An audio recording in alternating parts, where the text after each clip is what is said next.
Good day, everyone. This video will talk about how philosophies and sociological theories are manifested in the practical classroom situations in response to community contexts.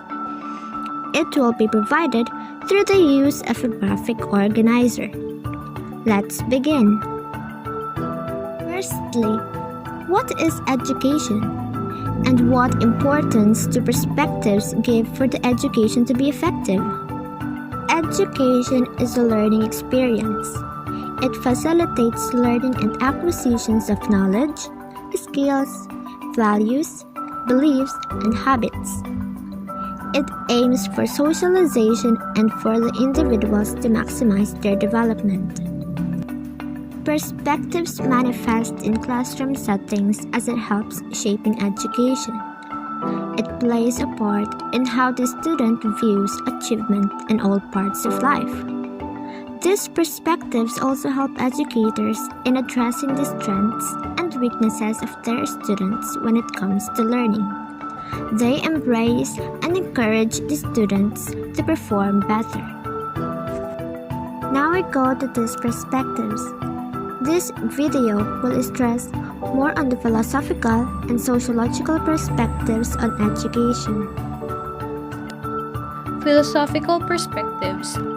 These stress the pursuit of wisdom through systematic inquiry into the nature and meanings of the universe and human life. We have idealism, realism, pragmatism, and existentialism. In idealism, the aim of education is to discover and develop each individual's abilities and full moral excellence in order to better serve the society. The curricular emphasis in the theory of idealism is the subject of mind, the literature, history, philosophy, and religion. These perspectives manifest in the practical classroom situations through delivery of discussions, lectures, and other methods. This helps the students clarify their knowledge as teachers may ask them questions in order to assess the learning of their students. Next, we have realism. In this perspective or philosophy, the aim is to understand the ultimate form of an object. It focuses on the mastery of facts and demonstrates the ability to think critically and scientifically. How does this manifest in the classroom setups?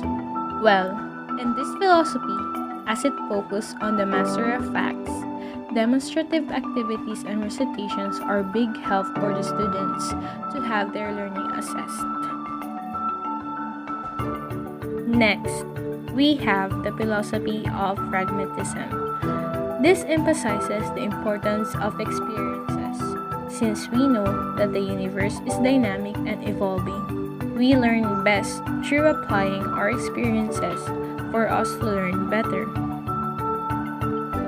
This applies in classroom settings through the use of social interactions, where the students are encouraged to work in groups for the purpose of projects, hands-on problem solving, or experimenting.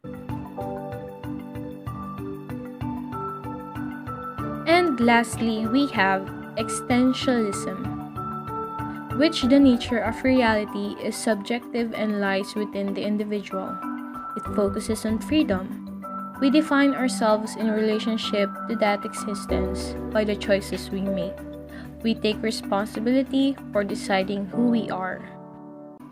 In the classroom settings, the subject matter should be a matter of personal choice. Students should have freedom to become what they want to become. We have already heard about philosophical perspectives on education. Now, we proceed to the sociological perspective of education and how they manifested in the classroom situations in response to community contexts. First, we may ask, why is it important to know the sociological perspective on education? What roles does sociology plays in the educational process? The success of the students is hugely dependent on many factors. Sociology and its perspectives on education plays an important role, specifically in classroom setting, but how and why? These perspectives help building strong relationships between a teacher and the class. Therefore, social interaction should be greatly emphasized.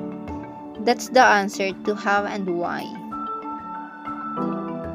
We proceed to the first sociological perspective. We have functionalism. This theory stresses the functions that education serves in fulfilling society's various needs. This is where the term socialization is greatly emphasized. In these functions, it emphasizes the needs of education since the children are taught to learn of norms, values, and skills they need in order to function in society. Social integration is another function from which the students are set to subscribe to a common set of beliefs and values. This, however, may trigger some critics and some disadvantage may possibly arise. For example, it may only favor those who have powers to afford their children to send to private schools, particularly those who perform religiosity. Next function is social placement. This is where children are taught at the level that is taught to suit them best. This prepares the students for later situations in life and future careers. Last function is the social and cultural innovation.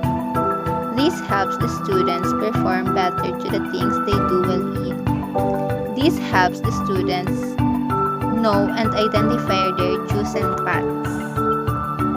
Now, we come to the second sociological perspectives on education, which is the conflict of theory. Education promotes social inequality through the use of tracking and standardized testing, although it helps the students to ensure bright learning as much as their abilities allow them. It also helps perpetuate social inequality by locking students into faster and lower tracks. And because of these tracks, racism comes along. Last, sociological perspectives that we have is the symbolic interactionism. These perspectives focuses on social interaction in the classroom and other school venues. There we have and explained philosophical and sociological perspectives on education and how they manifested in the classroom situations. So, what are the key takeaways we can gather from these discussions? Well, in education, there is a need that a student must not only learn through lessons, but also through socializing with other students. In this way, they can apply what they have learned, and this helps the students perform better and face the future.